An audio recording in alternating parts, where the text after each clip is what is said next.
할렐루야. 축복합니다. 이보시오. 그대들을 위해서 내가 축복하고 있시오. 네.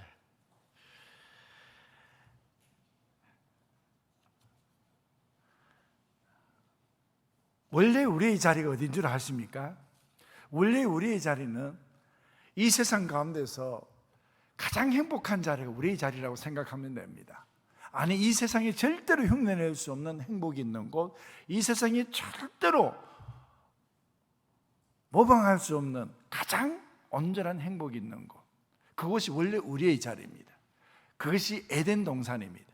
에덴 동산에서는 인간이 최대함을 누릴 수 있는 최고의 행복이 거기에 있었고, 인간이 누릴 수 있는 최고의 복이 거기에 있었습니다. 그런데 지금 우리의 삶은 세상의 아픔을 보잖아요. 그리고 지금 우리의 삶은 세상의 고통을 봅니다.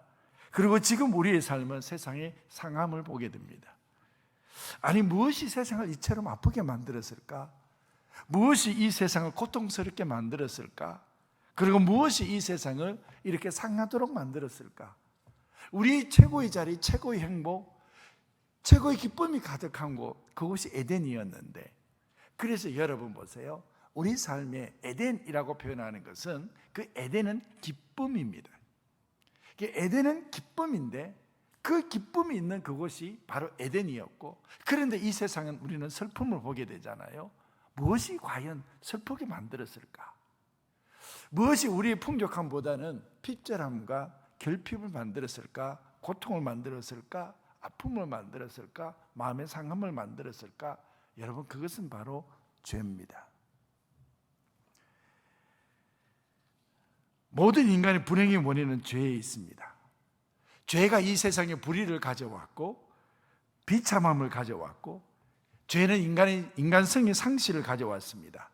그래서 전쟁과 죽음을 가져왔고, 미움과 시기와 분쟁을 가져왔습니다.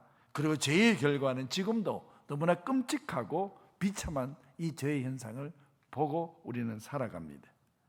그래서 여러분, 우리 인생을 가장 행복한 것에서부터 가장 복된 지고선의 복으로부터 우리를 끌어내렸던 것은 무엇이냐 그러면, 그것은 바로 이 세상의 다름 아닌 죄였습니다. 그래서 사단은 지금도 끊임없이 우리를 죄 가운데로 이끌어가고 죄 속으로 몰아넣기를 원하는 것입니다. 죄는요, 이 세상의 가장 아름다운 곳을요, 한순간에 소돔으로 만들어낼 수 있습니다. 예루살렘은 참 아름다운 곳입니다. 예루살렘은 평강이 많은 곳입니다. 예루살렘은 축복의 땅입니다. 그런데 그 가운데에 죄가 한가운데 거하게 됐습니다. 유다 백성들은 하나님 대신에 우상을 섬기고 하나님의 말씀 대신에 인간의 욕망을 따르기 시작했고, 그리고 인간의 악행으로 가득 채워진 도시로 만들었습니다. 여러분, 이 죄는요, 이 예루살렘의 아름답고 복된 이 도시를 한순간에 죄가 많은 소돔으로 만들어낼 수 있는 능력이 있습니다. 그게 죄가 가지고 있는 능력입니다. 그래서 그 땅에 비극이 일어나기 시작합니다. 그래서 예레미야 예가가 이 예루살렘이 그 죄가 가득한 땅으로 변화되는 것을 보면서 그 땅에 일어난 비극들을 서술을 합니다. 예레미야 예가 1장 3절에 보면 환난과 많은 고난 가운데 사로잡힌 것을 보게 되고, 4절에 보면 시온의 도로들이 슬퍼하는 것을 보게 되고, 10절에 보면 대적들의 손이 가장 귀중한 보물들을 빼앗아가서 이제는 그것은 남은 것이란 황폐한 밖에 없는 것으로 만들어내버립니다. 여러분 보세요. 그 예루살렘이 아름답고 거룩하고 풍요로운 것이 한순간에 소돔과 같이 만들 수 있잖아요. 그게 뭔 줄 아세요? 죄입니다. 죄는 우리의 인생을요, 한순간 내리막길로 만들어버릴 수 있고, 한순간 우리 인생을 인생의 밑바닥처럼 만들어버릴 수 있습니다. 그래서 죄는 사람이 지닌 존귀함을 훼손하고 그 삶을 추하고 그리고 수치스럽게 만들어낼 수 있는 것이 죄입니다.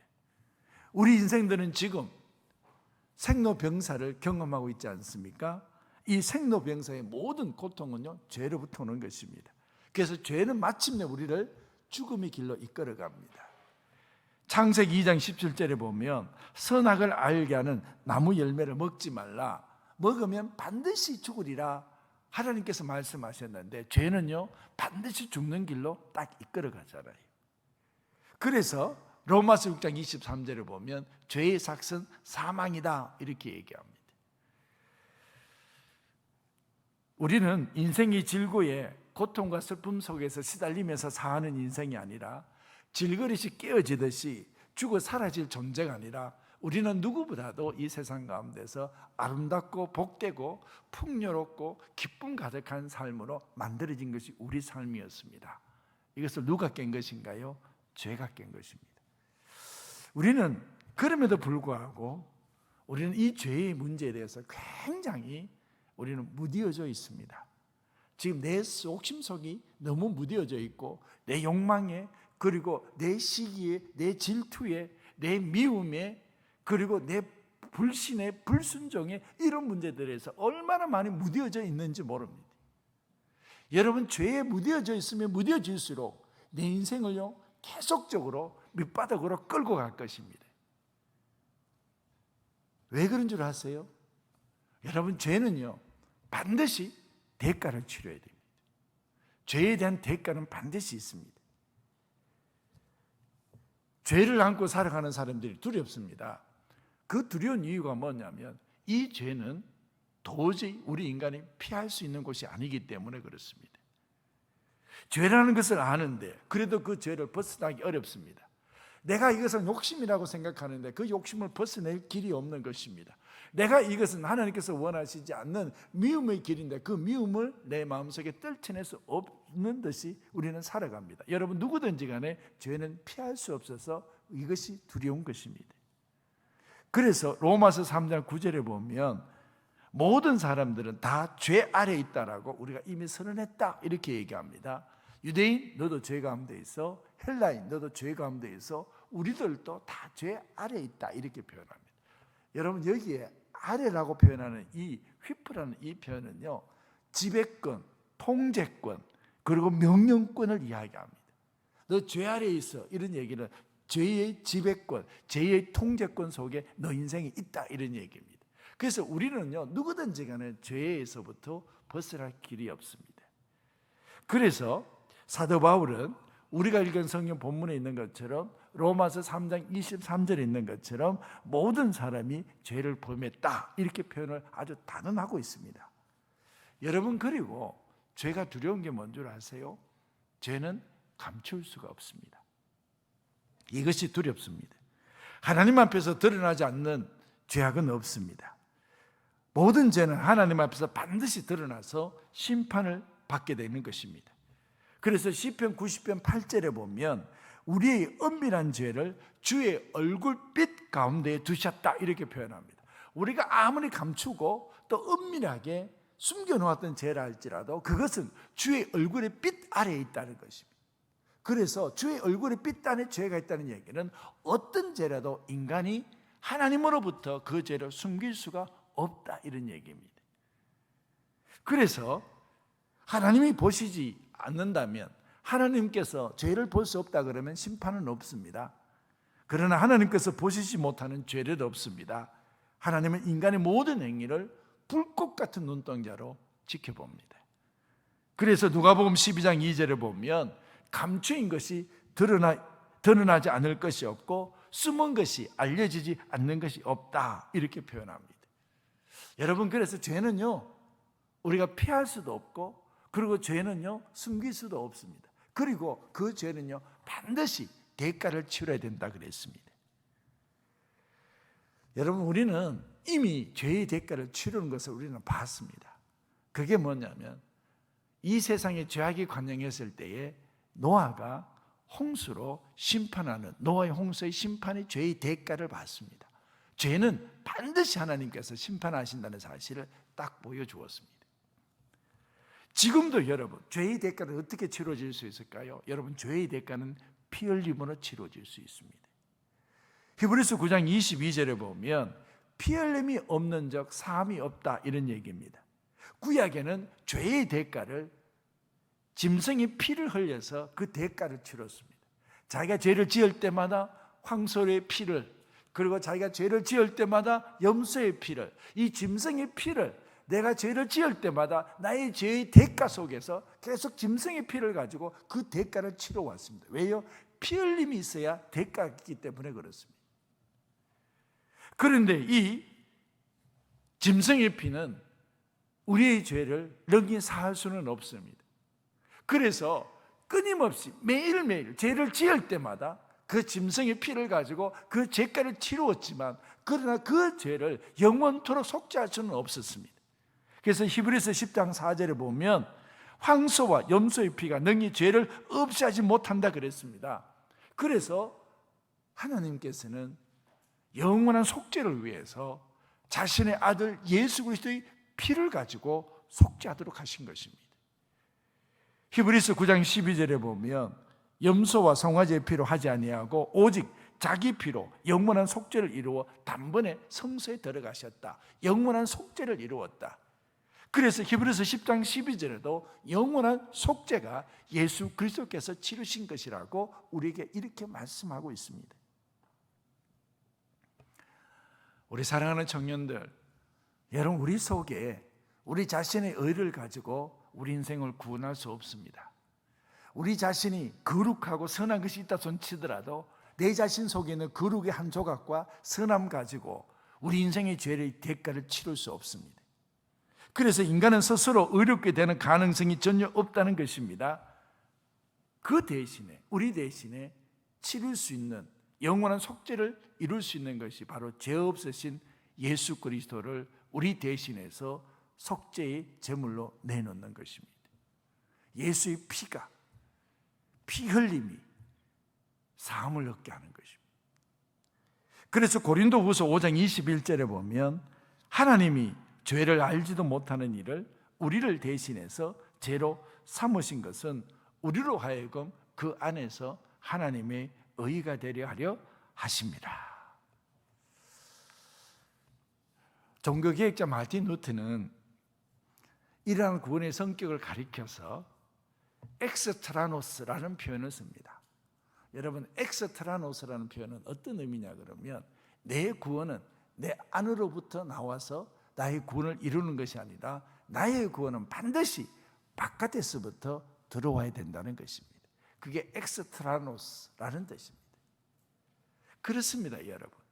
우리는 죄인이요, 그리고 우리의 피로는 우리의 죄를 속할 수가 없습니다. 왜요?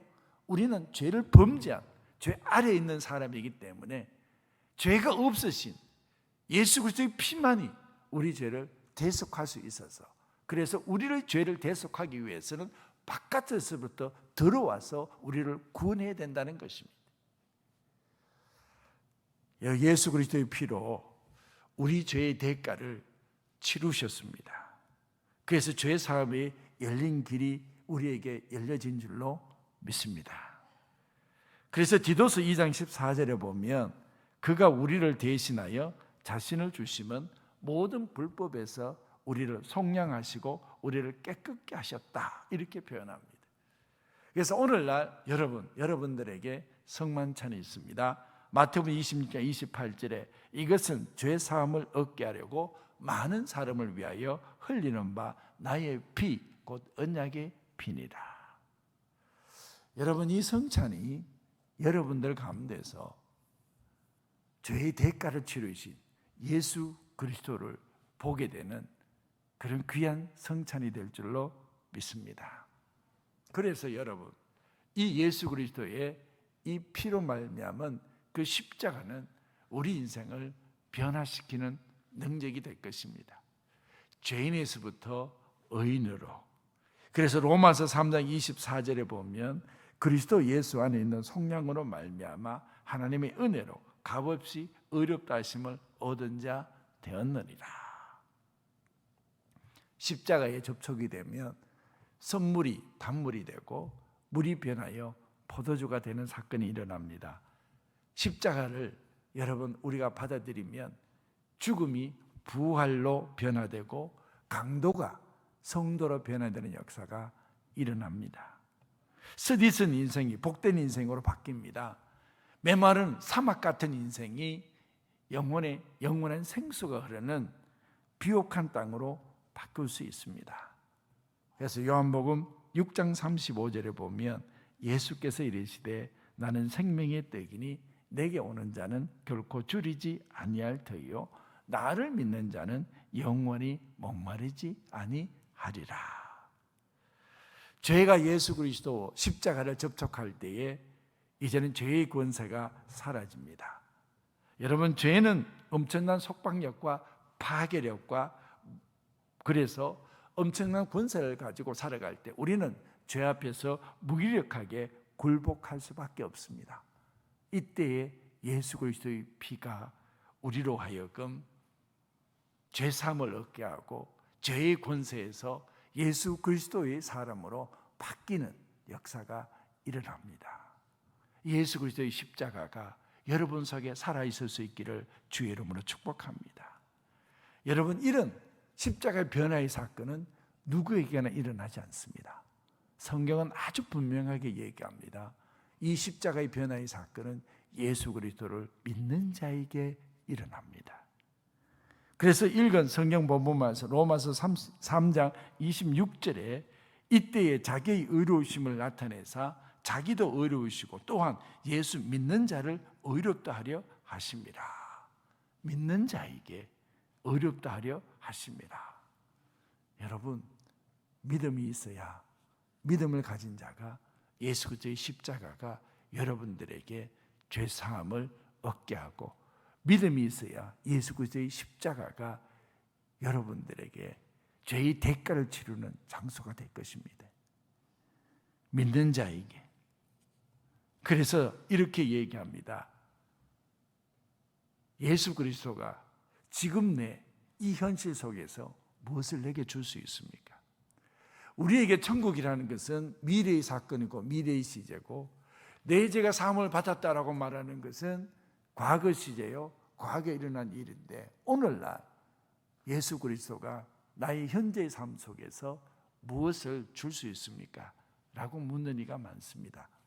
여러분, 지금 예수 그리스도께서 우리에게 주실 때 주시는 것이 무엇이냐고요?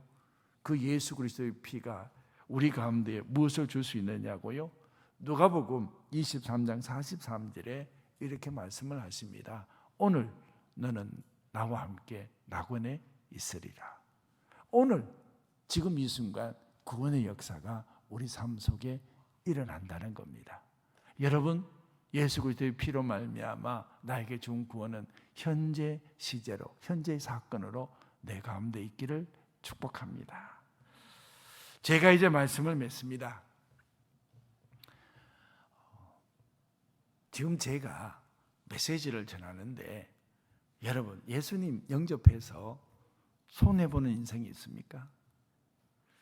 예수님을 영접해서 영혼의 복을 누리지 못하는 이가 있습니까? 여러분, 예수님 믿어서 불행한 사람이 있습니까? 요한복음 5장 6장 53절에 내가 진실로 진실로 너에게 이르노니 인자의 살을 먹지 아니하고 인자의 피를 마시지 아니하면 너희 속에 생명이 없느니라. 내 살을 먹고 내 피를 마시는 자는 영생을 가졌고 마지막 날에 내가 그를 다시 살리리라.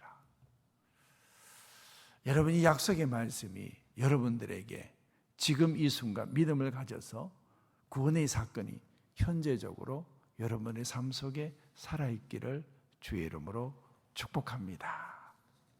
축복합니다. 기도하겠습니다. 하나님 아버지, 하나님을 믿는 것이 내 인생의 최고의 능력이게 하옵소서. 하나님을 믿는 것이 내 인생의 최고의 기쁨이게 하옵소서. 예수 그리스도의 십자가가 죄 가운데 있는 우리들을 다시 일으켜 하나님의 백성 삼아주셔서 감사합니다. 주님의 피가 지금 믿는 이 순간 우리 삶 속에 흐르게 하여 주셔서 새 생명의 능력을 보게 하여 주옵소서. 죄사함의 은총을 누리며 살아가는 우리들을 보게 하여 주옵소서. 예수님의 이름으로 기도합나이다. 아멘.